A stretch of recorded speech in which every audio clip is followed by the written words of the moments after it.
Welcome to the Attractions Group Podcast. This is episode number 105, alongside Ryan Sir. I'm Don Helbig. Ryan, how you doing? I am doing very well. I'm looking forward to my trip to Halloween Horror Nights and Disney and all that in a couple weeks. We're going to Mickey's Not So Scary. We discussed that on an episode as well. Jealous. Well, and you don't have to be jealous because in a couple days on National Roller Coaster Day, I'll be visiting our friends at Holiday World. You might have heard of them. And we'll be doing some trimless rides on the voyage. So that's really exciting. But speaking of that part of town, you spent quite a bit of time there. Tell us about that. I did last week. I went down and around, visits to Holiday World. I wanted to see what there was to see and do around the town of Santa Claus, Indiana. And there's a lot. So I visited the Santa Claus Museum and Village. A lot of history there, so definitely recommend checking that out. Toured one of the two remaining Archibees in the United States, hit Santa's Candy Castle, got one of those frozen hot chocolates. That was amazing. Toured the Lincoln Pioneer Village and Museum. Again, a lot of history there. And I was not really big on history when I was in school and that, but for me to do this, I was really impressed with it. Had dinner at a place called S&S Barbecue and Pizza. Highly recommend that if you're in the Santa Claus, Indiana area. Of course, you have to do the Christmas store. And I stayed at the Lincoln Lines Lakeside Resort. That was really nice. Had a cabin, had a lake in the back of it. So it was a really relaxing time there. But no, it was nice. Nice couple days. And you'd be surprised how much there is to see and do in Santa Claus, Indiana when you're going down there to visit Holiday World. Yeah. And before we bring in our special guests, remind everybody that you can find us on all your favorite podcast apps, Apple, Google, Spotify. You know the drill. Make sure that you follow us on X at attractions_GRP. And if you're watching on YouTube, hit that subscribe button. Don, tell us about our guest today. Well, Lehigh Valley is Dorney Park in Wildwater Kingdom. That's where it's at in Allentown, Pennsylvania. It offers two great parks for the price of one. It spans about 200 acres of amusement. And to discuss what this park has to offer, we're thrilled to welcome Ryan Eldredge to the Attractions Group podcast. Hey, guys. Welcome How we doing? To the show. Thank you. First time. Awesome. Long time. Yeah, first time, hopefully first of many. But Ryan, let's start off at the beginning. Can you tell us a bit about yourself, so especially like what your role is at Dorney Park? Yeah, so my role at Dorney Park, I always tell people it's like a jack of all trades, master of none, because we wear a lot of hats as the communications manager for Dorney Park, also public relations manager. So my title is Public Relations and Communications Manager at Dorney. However, you do end up handling a lot of different things. So everybody kind of thinks of the crisis stuff that you may have to handle, or just communicating with the media. And that is like the basic surface of what we do. I call it the star on top of the Christmas tree. Underneath the star, there's a lot of different functions and things that we're expected to do, or things that we jump in and help on. So whether that is guest interactions, social media is a big one these days, and that seems to be getting higher up the tree. So we engage with our audience there. We create content for our audience. We also work on different aspects of marketing or content creation. So making sure you get all those cool images of folks on the roller coaster, Iron Menace, right? New for 2024 for us. And then I also do a lot with our community relations and our charitable outreach. So to me, those are two things that are vitally important, making sure that we're engaged with the community, that we're supporting those little things that happen in our community. So whether it's a fundraiser for, the local prom, we're donating tickets if we can, or when it comes to charity, that we're doing some of these volunteer service projects that we've been known for, Camelot for Children. Every year we go out there, we clean up the property. Or doing something like a Kid Again, where we bring in children and their families with terminal or life-threatening illnesses for a day at the park. So that's probably the basic of the role, but I certainly enjoyed. And then we just, facilitate really good relationships. I always say, I guess my job at the park is either to be the court jester, the rodeo clown, or the glue that holds everybody together. So just try to keep things positive and keep us moving forward as a team. So Ryan, talk about what you were doing before Dorney Park and what that transition was like for you to go from what you were doing and then entering the amusement park industry. Yeah, so I did a variety of great question, Don. I did a variety of different roles. All of them were in some aspect related to communications. They were all communications related jobs or journalism. Working I've worked as a producer for a television station. I've been a videographer, photographer. I've done a number of different roles. The role I had just before I started at Dorney Park was actually working for Governor Tom Wolf, who was Pennsylvania's former governor. And while I was there, the last role that I held was as a deputy press secretary. And I specifically was helping with the rollout of the vaccine for COVID-19. And, whether your political objections or your leanings, whatever that means to you, certainly my goal was just to make sure that we were putting people in a position to effectively communicate how to get access to it, where to be, and then making sure that we would stage things so we could talk about where those were, what numbers look like, those kinds of things. So it was an interesting role. I'll be honest with you and candid, at the end of the day, it really wasn't for me. I'm not a super political person, not really motivated by those things. Certainly, love communications, and I learned a lot in that role, but vastly different from what I'm doing at the theme park in some aspects. I think it's, there's things that definitely correlate. The community relations aspect, I think, has been really similar for me, and making sure that we have those good bonds within the community, and then just at the park in general with our guests, and then amongst our team. So learned a lot of good things there. The theme park world, though, is very unique. And I always tell people are like, did you ever, I think a lot of people grow up and they go to theme parks, and I went to theme parks. I never lived close enough to one where it would have been like my summer job, which is unfortunate, but I was always about an hour away from Hershey and about an hour away from Dorney, kind of in that middle ground in southern Chester County, Lancaster area. So just never really came up, but love doing it. Love being at theme parks. I grew up loving theme parks. Just never, I guess I never really thought it was I didn't know it was a job. I guess you don't know what you don't know. And so just trying to look for something different and something to kind of just change things up, change up the cadence, find a job that, wasn't maybe so boring or so rigid, or had just government. The one thing I always tell people, there's a lot of oversight. So you can't just kind of just create something from scratch, and there's just a lot of people involved in the process. So to be able to do that in this role has been exciting, and to work with people who are creative always kind of gets things moving. There are so many incredibly talented and creative people at theme/amusement parks. Yeah, it sounds like it's been a heck of a journey. Dorney Park is one of 14 trolley parks left. Still operating in the United States. Can you talk about kind of the history of Dorney Park and how that relates to it?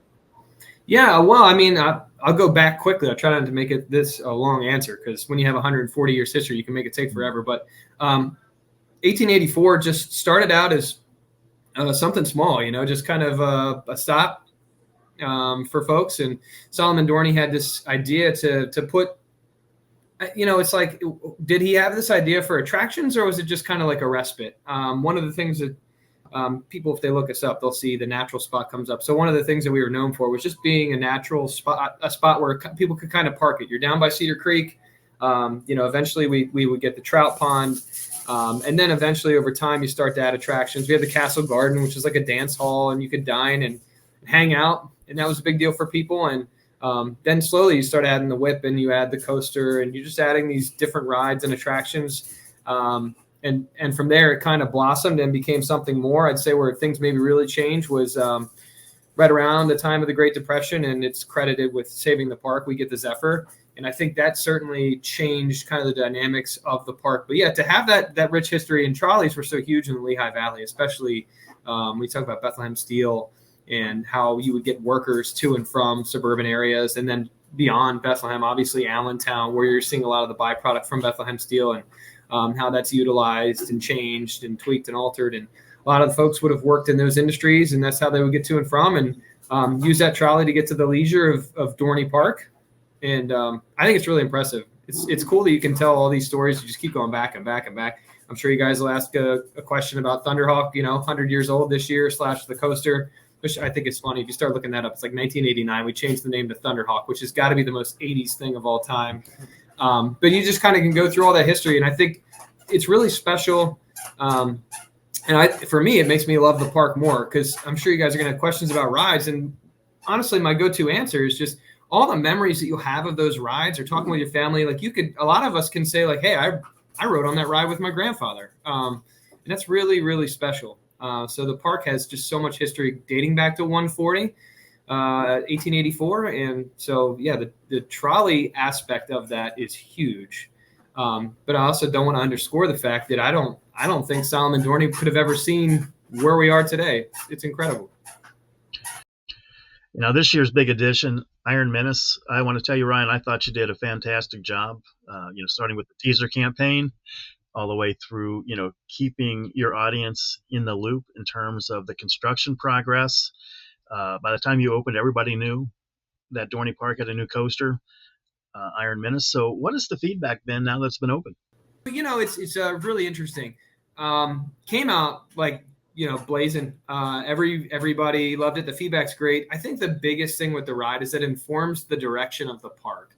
That it's really the first time that we have gotten into dynamic theming. And I think really for us, I mean, we've kind of done it in unique ways, but for us, it's the first time we've really tapped into the community in a way that really resonates with all of us. And I always say it's so funny because it just seemed like such a slam dunk to theme something to the steel industry, which obviously has such a rich, I hate to say history again, but it's such a rich history. It's such a big part of who we are as a community that it's almost baffling that we didn't do it sooner. So that part of it, the theming, has gone over really well. The roller coaster itself, general public loves it.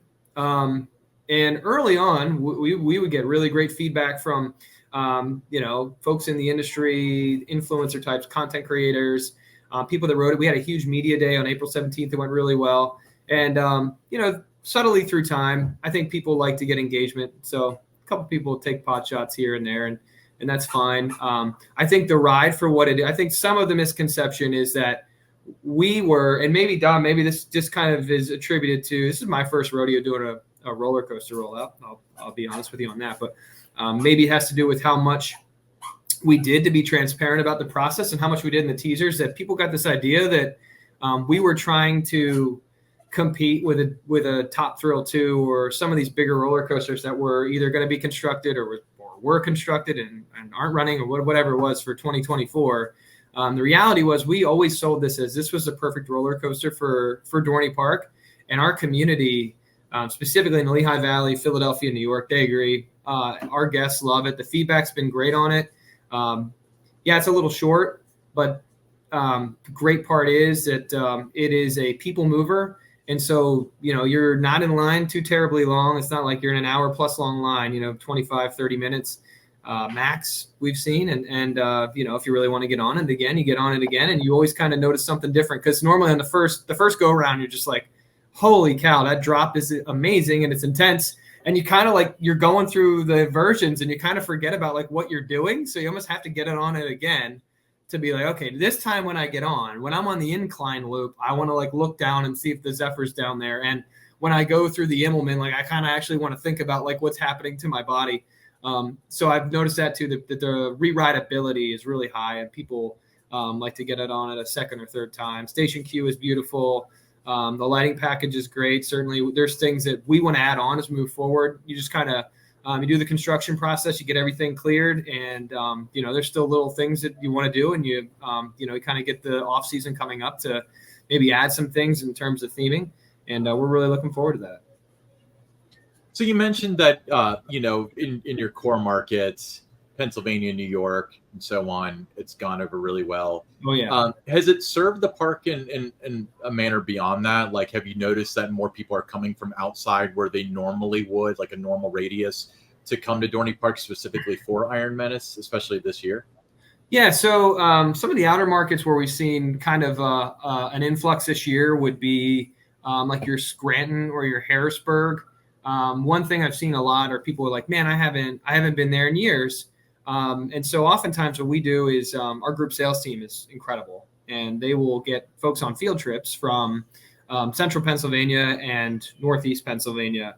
And so, people will come here when they're 16, 17 years old, and then they live an hour and 15, hour and 30 away, and they may have another park that's their home park, right? Knoebels, Hershey, Dutch Wonderland even, right? So they might be going to some of these other parks with their small children or whatever. And it just kind of like gave us a reason to get back in their ear and say like, hey, just, come out for that visit again and revisit Dorney Park, relive some of those memories that you created when you were, middle school, high school, elementary school. And we've seen a lot of that. We've seen a lot of folks from the Baltimore area, which I've been pleasantly surprised with. For me, obviously I work in the PR world, so I get the pleasure of working with some groups and some folks who travel across the country. I've seen way more of that this year. We've had some big groups from Europe this year. A lot of them say it's the first time they've been back in like 14, 15 years, 10 years, 7 years, nothing close. And we've seen a lot of people, as you guys know, there are a lot of folks who work in the industry as content creators out of Texas, California, and Florida. Seen a ton of them this year too. Folks that haven't necessarily got out here in a long time. So that's been really cool. We always get a good influx of people from Ohio and North and South Carolina. And I've kind of noticed a little bit of an uptick from them this year too. A lot of them will come on, the All Park Passport or the Prestige Pass or whatever they have and make their way to Dorney. Just, specifically the Cedar Point people love to come for like Demon Drop, right? So it's just interesting. But we've noticed that folks who are in the family, in the Cedar Fair family, Six Flags family, have kind of found a way to get to Dorney because they just want to try the new roller coaster. So it's been fun. You mentioned Thunderhawk turned 100 this year. I remember riding it before it was called Thunderhawk. How did you celebrate this major milestone? And you also had to kind of probably balance it out a little bit because you were opening Iron Menace, and you probably didn't want this to get lost in the shuffle. So how did you handle that? It's like PR, Don. Yeah. So I had so many questions. Like early in the season, I was really kind of mum on it. Just would slightly acknowledge it subtly and things. But my whole goal from the beginning of the season is like keep the main thing the main thing. Early in the season, the main thing was Iron Menace. And what we did early in the season was we placed some things dynamically around the ride. So we constructed a timeline wall. We put up signage around Thunderhawk that commemorated the fact that it was its 100th anniversary. We had some pole banners and things that were around the park that would acknowledge it. The landing page changed, obviously, for Thunderhawk on the website. But we were really careful not to step on our own toes. So once Iron Menace was out, it was launched, and the media had kind of had their crack at it. The public had really gotten their first ride. Then we regrouped. I had formed a committee along with my general manager and VP, Jessica Naderman, for Thunderhawk's 100th celebration because we really thought it was critical to have all parts involved. And what we did from there was, I made a couple phone calls. ACE does an event every year in the spring. They do a great job. They usually call it Clowning Around. And I worked with Elizabeth Ringus and Mike Matchurks, who is our Eastern Pennsylvania rep, and Elizabeth is the president. And we just talked about like, hey, when you guys do your event, what we would love is to have a built-in audience for some type of event for Thunderhawk. And they were like, that'd be great. We would love it. So we started trying to strategize a great time. We found late June, which I thought was perfect because at this point, you don't want to over message. So we had Iron Menace. We're talking about opening. We have Ride for a Cause. So the Philadelphia Eagles are in the park. We get through that. Now it's like now you're opening the water park. Now you have opening day. All the rides are open. You're moving. Now it's like early June.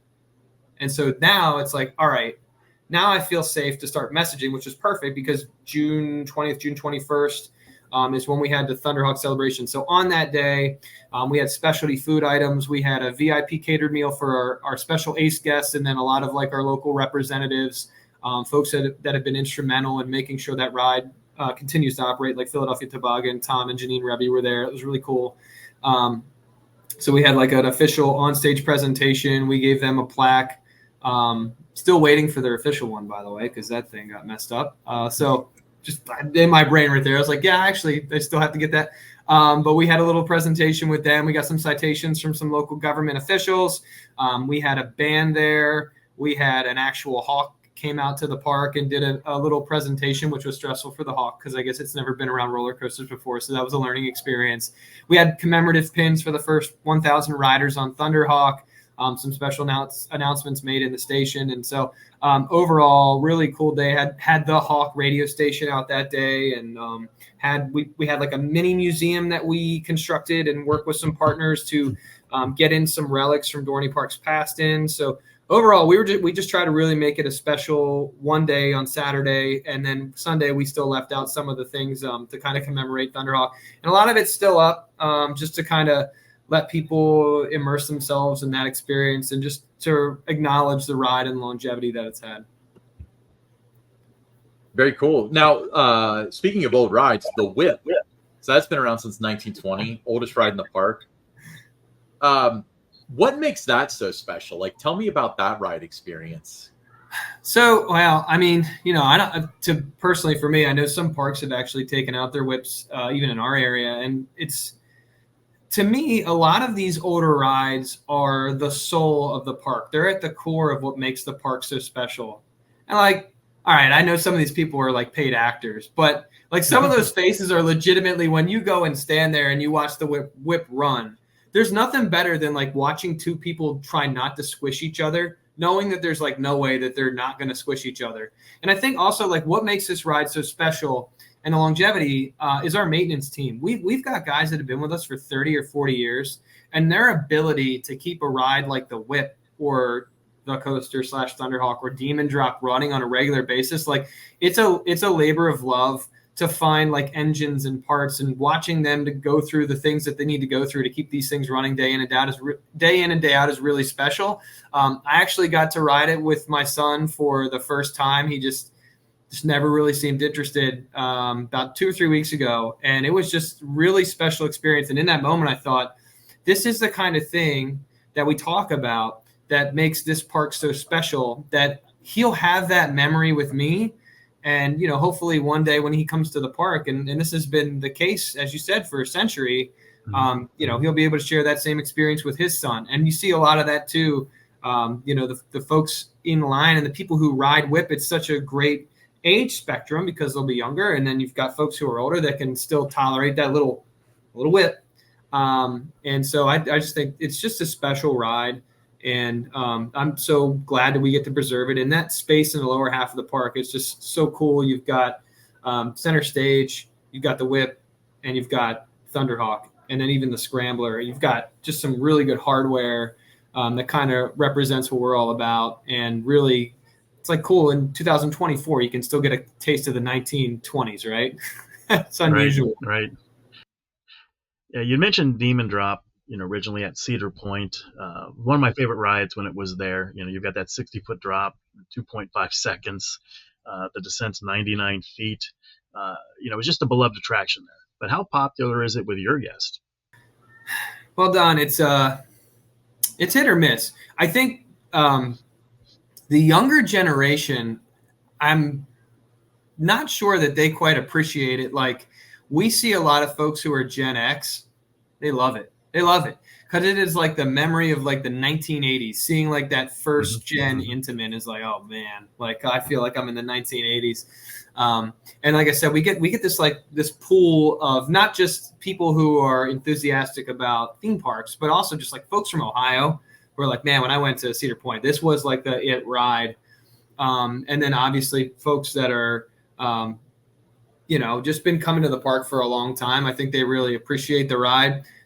I'm not going to lie to you and say that like ridership's really high or anything like that, but the people who are passionate about it are like really passionate about it. And like they're adamant that when they come, that they get on Demon Drop right away. And it's actually interesting the way that the maintenance works. We have one guy specifically, Jim Efting, who is like, it's his baby. And he's like adamant that it's like one of his final checks of the morning, and he wants to like get the ride running.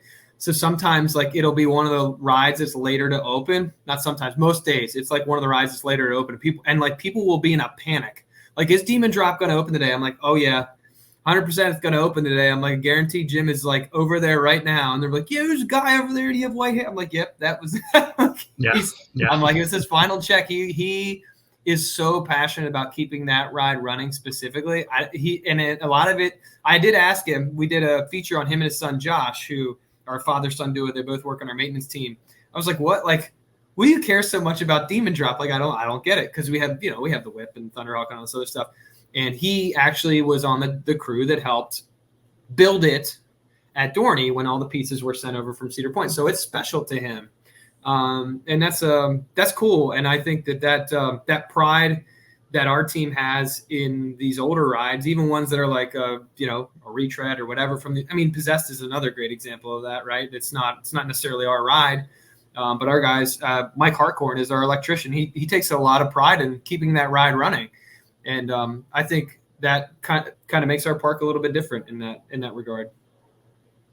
Yeah, I have to admit, so Demon Drop was one of my favorite rides at Cedar Point when I first visited. The first time I visited was right before it got moved to Dorney. So I have very fond memories of it. And then Possessed, that was from Geauga Lake, right? Yes. That was California for like a year and then came. Yep. Yeah, so that ride's like a fair ride. It's been around. But that was one of my favorite rides at Geauga Lake too. So you guys are like nostalgic for me, and I haven't even been there. Yeah. So speaking of ride anniversary, so the Ferris wheel turned 35 this year. What is the Ferris wheel meant for the guests and the park? So I wish the Ferris wheel, to be transparent with you, was in a little bit of a better spot. It's kind of like as you're coming down the hill, a little bit out of the way. But I think the biggest thing with the Ferris wheel, it's not really about like the age or anything like. I'm not going to go out there and pretend like it's the most special ride on planet Earth. But there's nothing like getting on a Ferris wheel ride.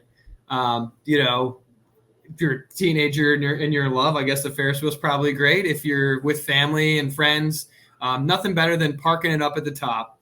And on our Ferris wheel specifically, it's like one of the very few places outside of Talon where you'll really be able to see the extent of the entire park, because Steel Force is all the way down at kind of like the bottom of the mountain. We call it Cardio Hill. And so when you're on top of the Ferris wheel, and you're not on a roller coaster either, right? So it's not like it's just got a second. You better look real quick and you can see it. It's like you've got time to really ingest it. You can see Iron Menace. You can see Possessed. You can see Steel Force. You can see the coaster, Thunderhawk. You can see the whole lower half of the park. And then if you just turn and look the other way, or if you're looking out straight, depending on which direction you're facing, it's like you'll see Talon, you'll see Hydra. You can see the water park. So to me, that's really what that ride is all about. It's about being up there and just being able to absorb how large the park is, and really just being able to see all the rides you love, just take it in, enjoy the smells while you're up there. And it's a great, like I said, we love our classic rides. Maybe this is low key my favorite thing about our Ferris wheel though, is that it's got a really cool lighting package that we can pretty much change it to any lights we want.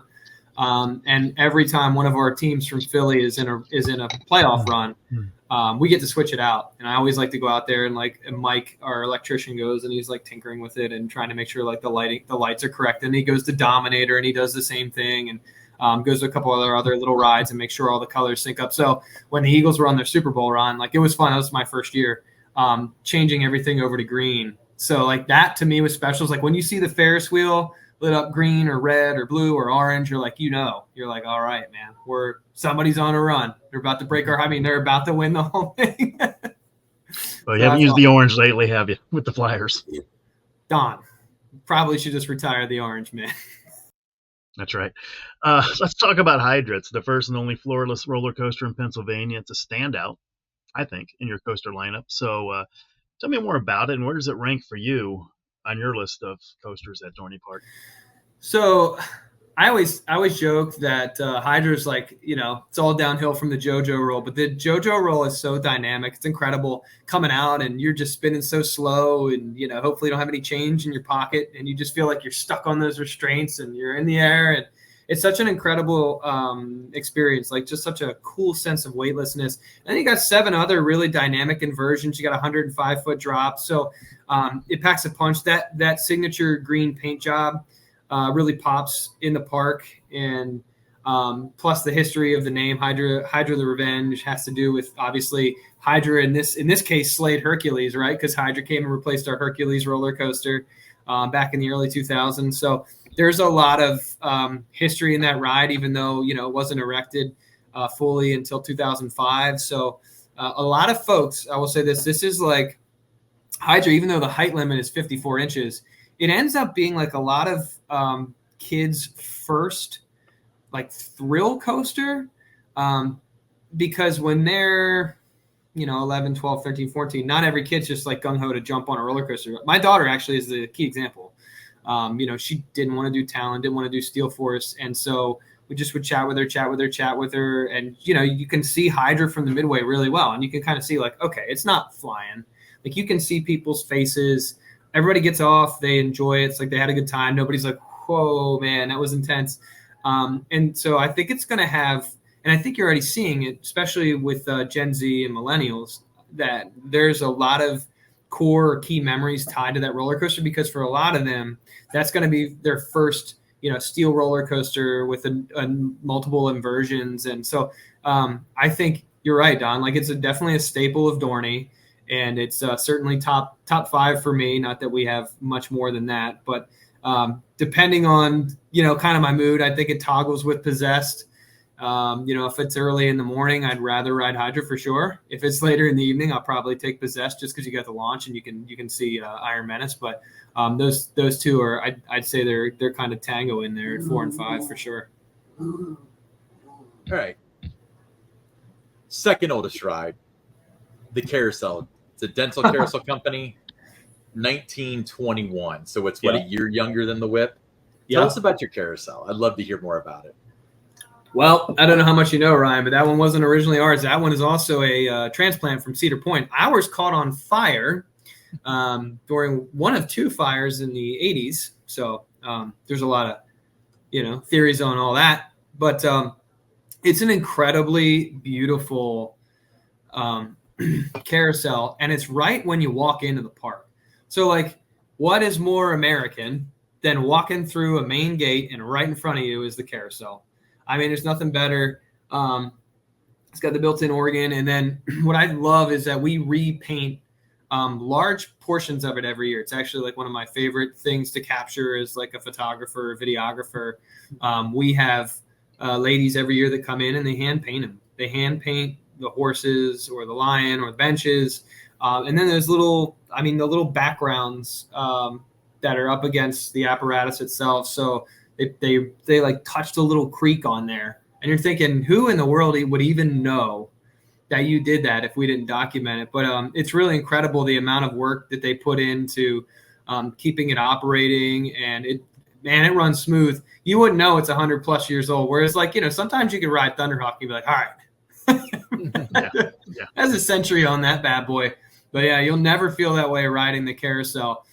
It's genuinely an antique. It is beautifully preserved. The horses are incredible. Just like, you walk up and you're looking at it and it's just pristine. And that's just another example. I hate to keep going back to our maintenance team, but they blow me away sometimes how much they care about just the little details and the landscaping around the carousel. All of it works really well. And once again, just one of those rides where like there's just memories for decades now of, mom holding son on the horse, or, granddad sitting on the bench behind them, or whatever. And we see those comments all the time when you share pictures of the ride on Instagram or Facebook or whatever.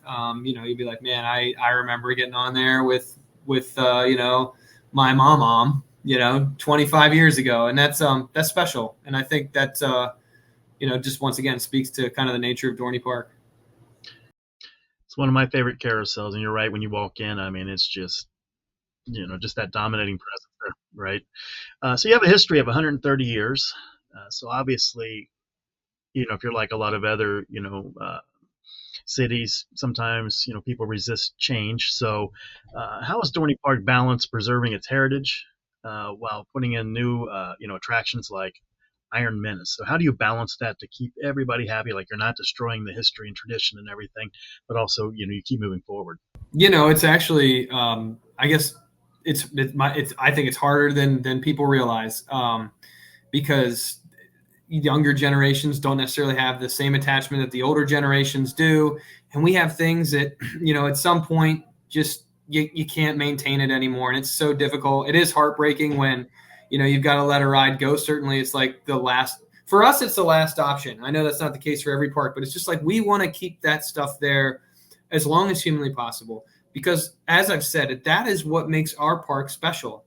And I've been to parks before where they do not have the wealth of older rides like we do, and they have great rides, and a lot of them have better roller coasters and better thrill attractions and whatever, better IP, but there's a piece of their soul that it feels like they're missing. And when you walk through Dorney, you just are like, memories just wash over you, because the way that Dorney is, there are large pockets of the park that are still the same from when I was 8 years old to now when I'm 36. And I think that's really important to remember, that when we're making decisions, that although there's a push to retheme things and to add in dynamic rides, we've got to keep in mind like what makes us special, and that is that we are a community park, that we are the natural spot, that we're the escape for folks from Philadelphia and New York, and to not forget that scenic beauty and the things that make us really special. So it's a balancing act.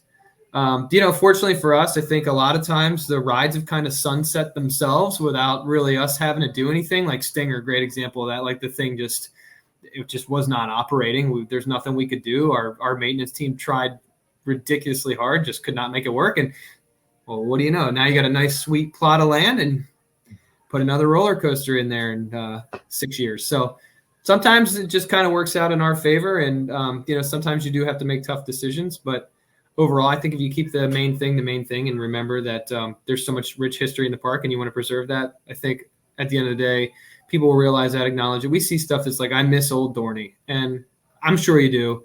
But if old Dorney stayed old Dorney, there wouldn't be any Dorney left, because all of those rides would have probably fallen over except for about 3 of them, which is why there's only 3 left. That's right. That's right. So just kind of how it goes. So you mentioned a couple roller coasters. You had Stinger, where I guess the train ended up at Kings Island, which is our home park. So we're taking good care of her, I'm sure. That's good. So talk about the coasters of Dorney Park, and how they service the guests in terms of like, do you have them for like every age group and stuff? Like, how's your collection essentially? Yeah, I mean, I think we have a really good collection, and I think what helps us is that we've got some things that have been dynamic first. So Hydra was Pennsylvania's first floorless, and Steel Force was the tallest on the East Coast for a long run. Maybe not as long as I'd like to think, but it had a couple years. We have Talon, which is just one of the first, and one of the just an incredible invert. So smooth, quiet, really offers a dynamic ride. So it's kind of like you got Steel Force and Talon are kind of at the top of like that thrill. And then Menace came up too. It's super intense and it's a thrill ride, but it's got the 48-inch height requirement. So I think, like I was talking about with kids and Hydra being their first, big boy, big girl coaster, I think Iron Menace is going to be that kind of for the next generation. A lot of them are probably going to get on it because they hit that height requirement. And we all know there's little daredevils that, they might be 8, 9 years old and they hit 48 inches. They're going to get on that thing. So that's really cool to see. And then I think after that, and maybe Possessed is kind of in that thrill too. It's like you got Hydra. I do think, and I think everybody would agree, I do think we need a more thrilling family coaster than Woodstock Express. And Wild Mouse, depending on who you ask, some people think Wild Mouse is the scariest thing of all time, and some people think it's lame. So maybe that's somewhere in the middle there with Hydra. But I think there's got to be one more thing to kind of like get you to that Hydra Wild Mouse level. I would love to see us get something in that kind of territory. But outside of that, I think it's a great roller coaster lineup.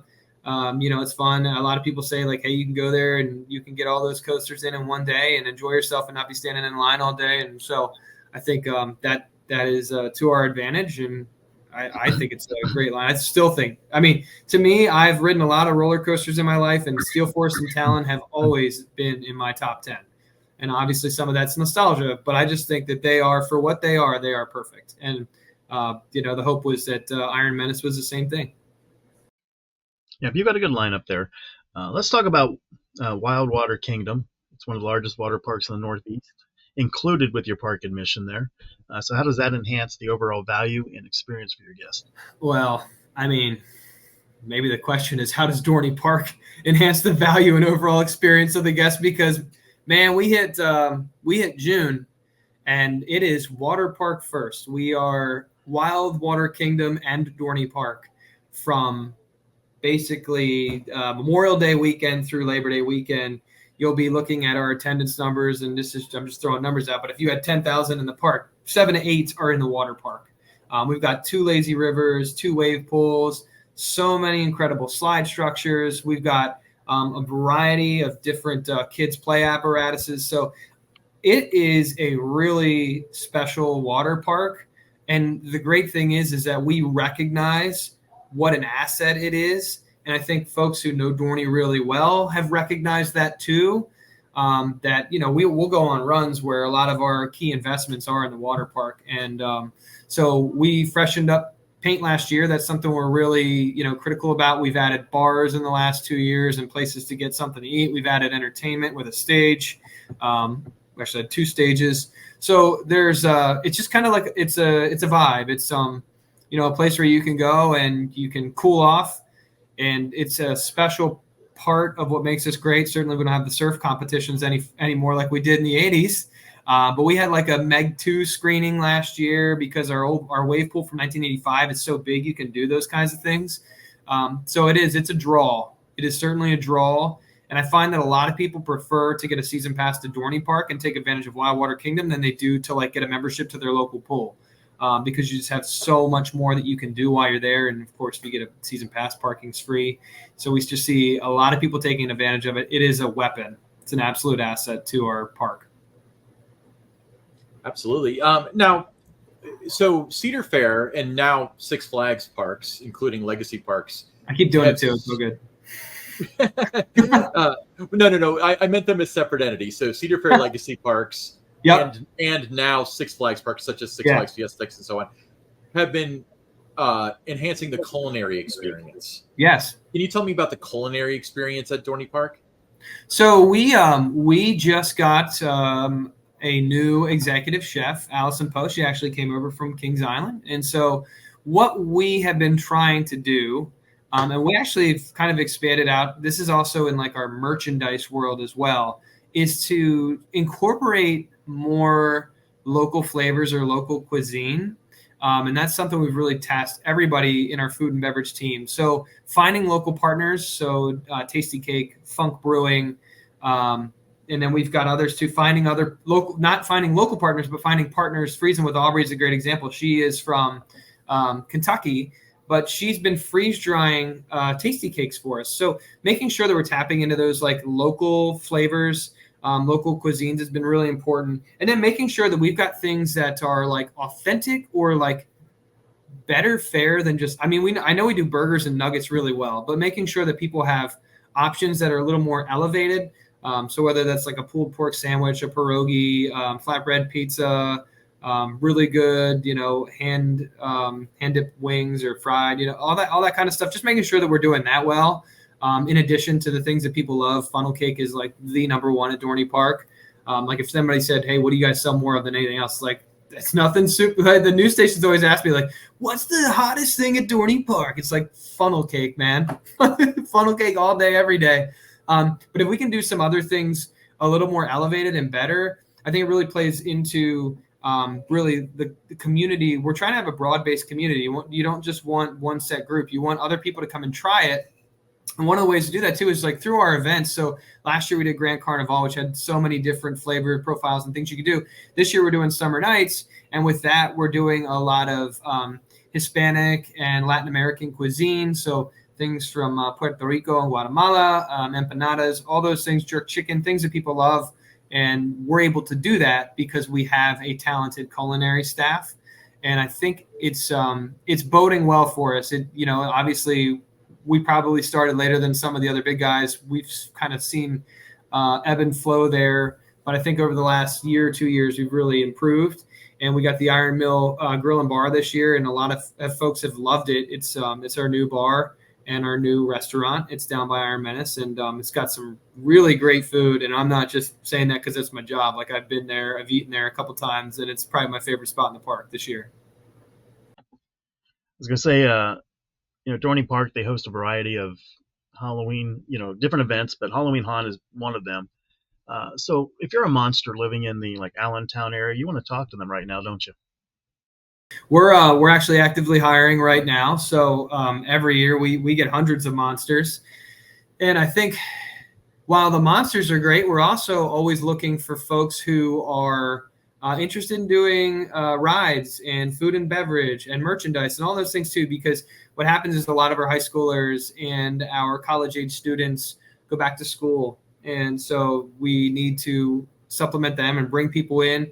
And we've had great success doing that every year. This is traditionally, we kind of start late July and kind of push through August to get them onboarded and get them ready to go for this year will be Friday the 13th. So yeah, I mean, if you're a monster and you're in the Lehigh Valley, it is by far my favorite event of the year. Our fall festivities are incredible because of the scenic beauty of Pennsylvania alone.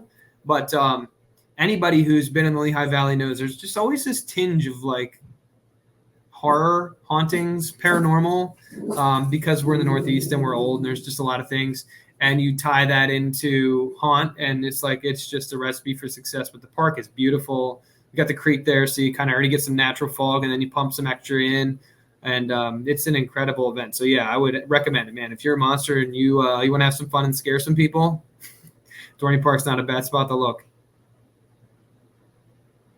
So the trend in the industry seems to be going towards like more immersive experiences. Obviously, you guys went that direction with Iron Menace. Can you talk about the process by which the decision to make it an immersive experience and not just slapping an IP on it or something like that? And the decision-making process around that? So we did a brand study for Dorney. And when I say we, I mean corporate and our Dorney Park team. What we found really interesting was that there were some key characteristics. A lot of them had to do with basically being neighborly, being local, and being historic. And so, as you said, we kind of see the trend of the industry, which is to say that folks really appreciate theming. And I think it's fine to say people appreciate theming, but you got to think of it from like a business standpoint. Why is it important? Why theming, right? And I think for us, it's like it can inform so much about what you're doing. And when things come together, it's just that sense that it was done well, that it was thought out, instead of just here's a new bar, here's a new gift shop, here's a new ride, whatever. We'll call it Hawk, and just call it gift shop. Which is, we were great at that in the 90s and the 2000s. We would have taco stands called Taco. So to see us move into that, I think is encouraging.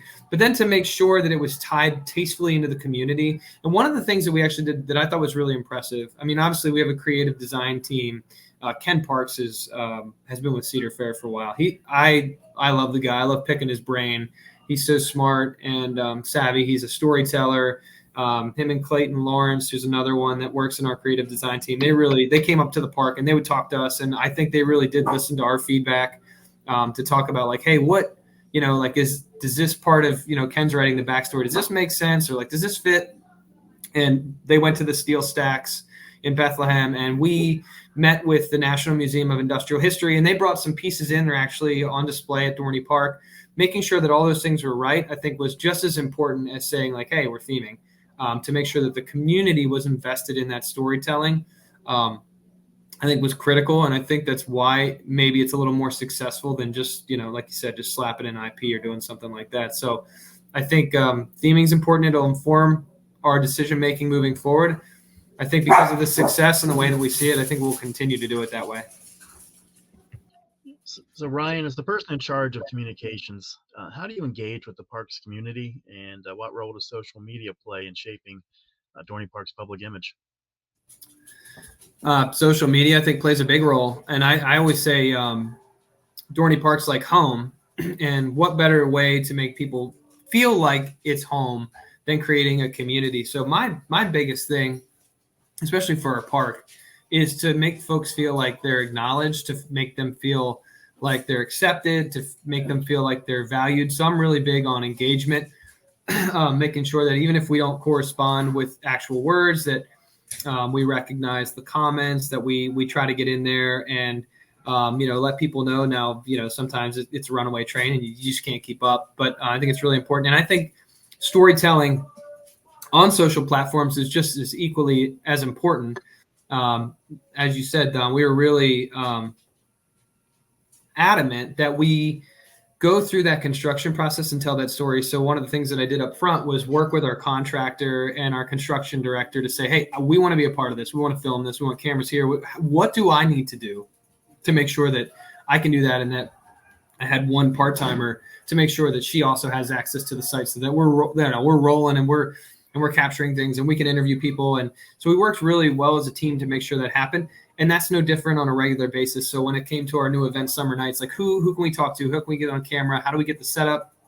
So that people kind of get the sense that of what we do as a park, but then they can also, a lot of these people too that work here, they're all members of the community too. So when people can see, Grandpa doing an interview about our new ride, or, Mom is interviewing about the new merch that she has on display, or whatever it is, all that stuff ties in, and it's just as equally as special.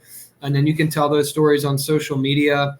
I've always been really big on videography and photography and telling a story. It's like a hobby or passion of mine. So I just think, keeping in line with that, we need to see ourselves more as content creators. That we're like a content hub. There's constantly stuff happening at a theme park. We always say like we're like a mini city during the operating season.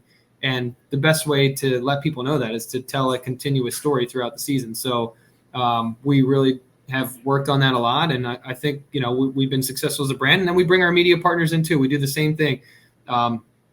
I remember when I first got into it, you realize that there's people who don't like certain people or whatever. And I can't believe that you worked with person X.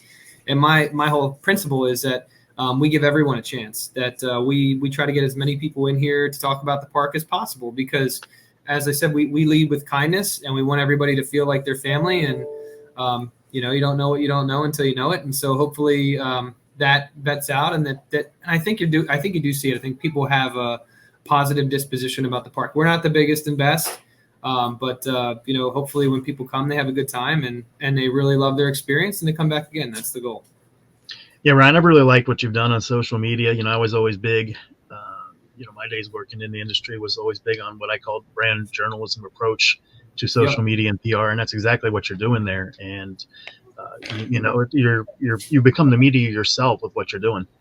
Thank you. I appreciate that. And I do see it that way, Don. I was a journalist. I was a reporter for a number of years. So I love storytelling, and that goes beyond journalism. I've been, writing short stories and goofy stuff since I was a kid. So I love telling stories. And so that's just another way that we get to do that on social media. And like, what a special place to get to tell stories about, right? 140 years of history.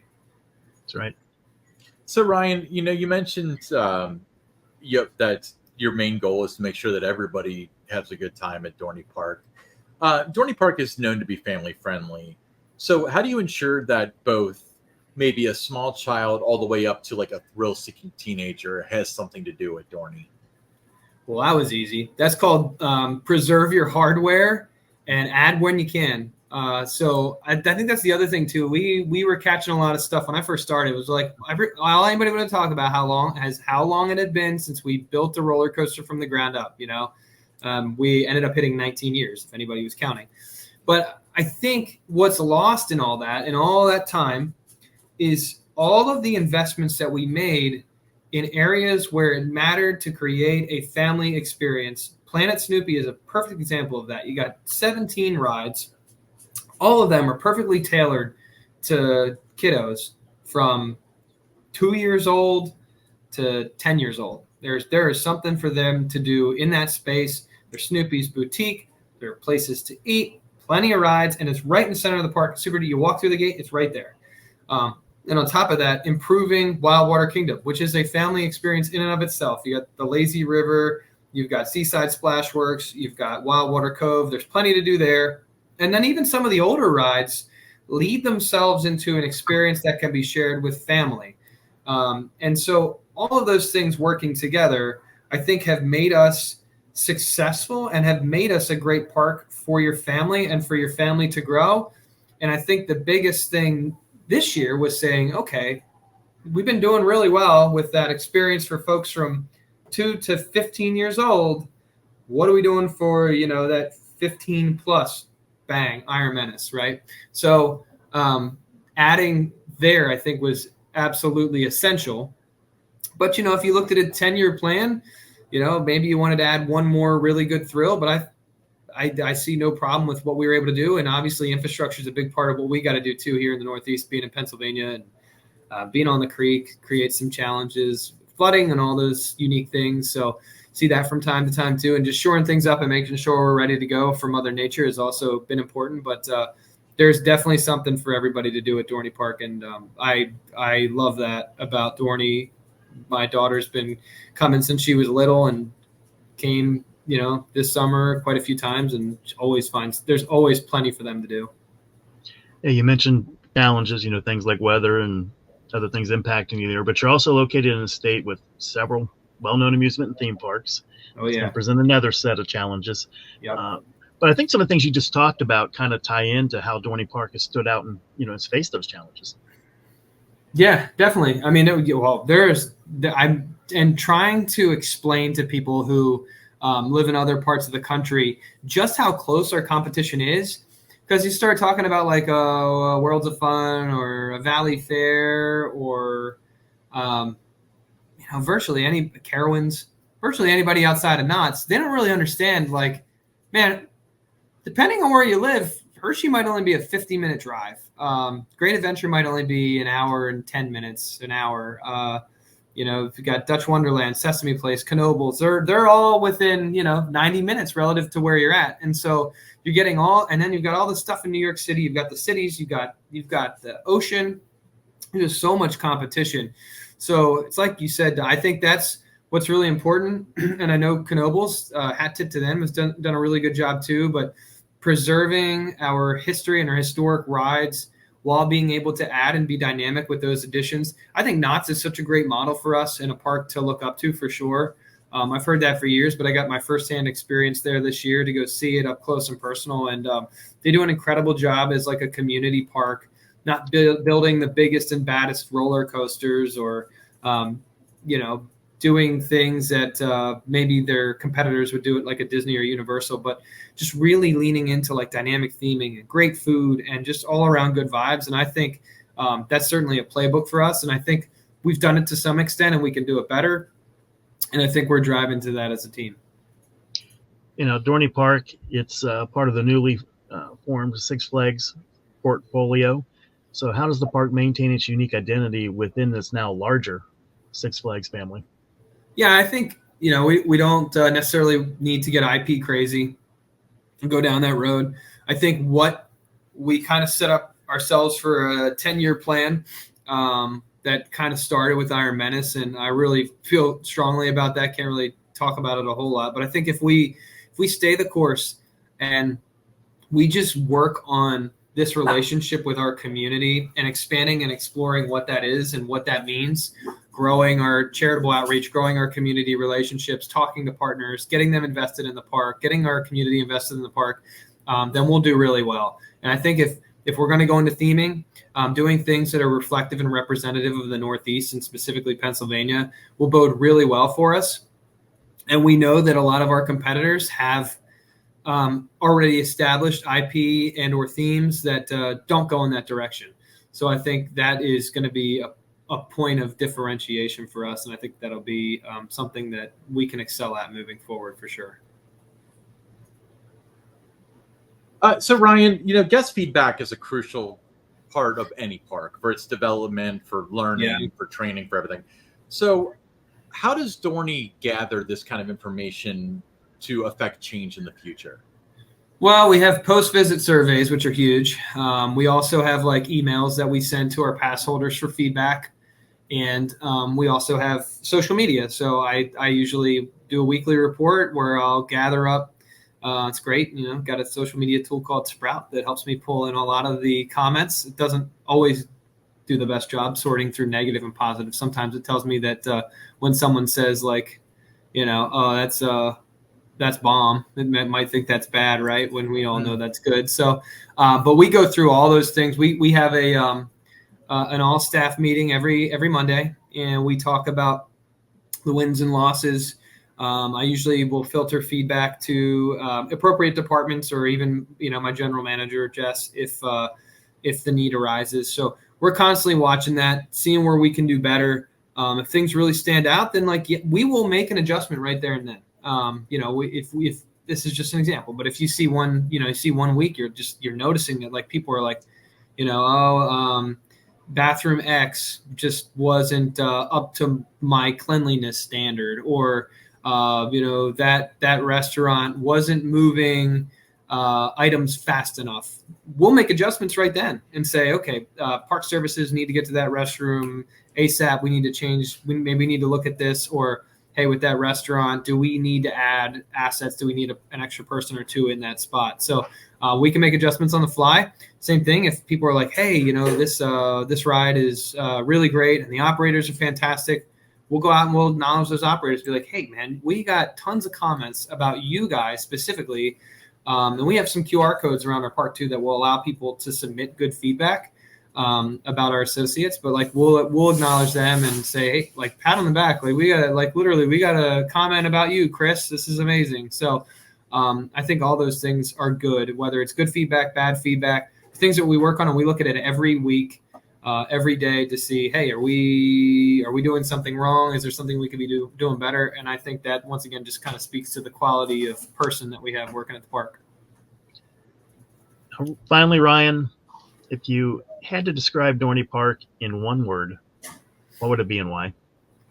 Home would be the word I would use. I think for a lot of us, it feels like a home away from home. It feels like you go there and you see old friends and family. And I certainly walk around and I don't really make it too far usually before I see someone I know, or someone that knows me, or someone that wants to have a conversation or catch up about a ride or talk about the park. I always tell people too, I say home. And for me growing up, one of my homes was my grandmother's house. And I always say Dorney Park's like your grandma's house. You go back and there might be some new furniture and things might be moved around a little bit, but it just feels like grandma's house, right? It still feels like you're walking through the doors of your home. And that is so comforting that you can walk in and you're like, oh man, Thunderhawk's still here. You're walking down the hill. You're still feels like you were 16, 17 years old again. And so Dorney to me is, like I said, home. And hopefully other people feel like that too. All right. Last question, most important one. Where do you find more information on Dorney Park? What the latest happenings at Dorney Park, and where do you get tickets?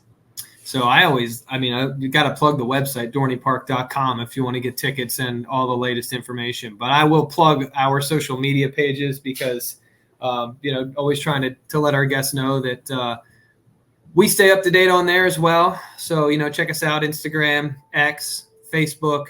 We plug threads from time to time. We have some fun on TikTok. But between social media and then dorneypark.com, you get all the information you need, and you can work and plan your trip. Very cool.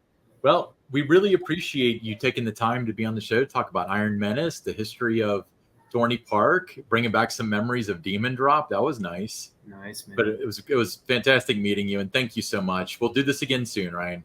Sounds good, guys. Thank you so much for having me on. It's a pleasure. I appreciate you guys hanging in there. Things get, one thing I realized too, it gets really busy when you're opening a brand new roller coaster. And I felt like a one-man wrecking crew for a while there. And I got two little kiddos at home, and I coach soccer. And there was a good moment there where it was like I didn't even have 10 minutes to put food in my mouth some days. So it was crazy, but it was fun. So thank you for being patient and having me on. Awesome. Everybody check out dorneypark.com for the latest information as well as their social media channels.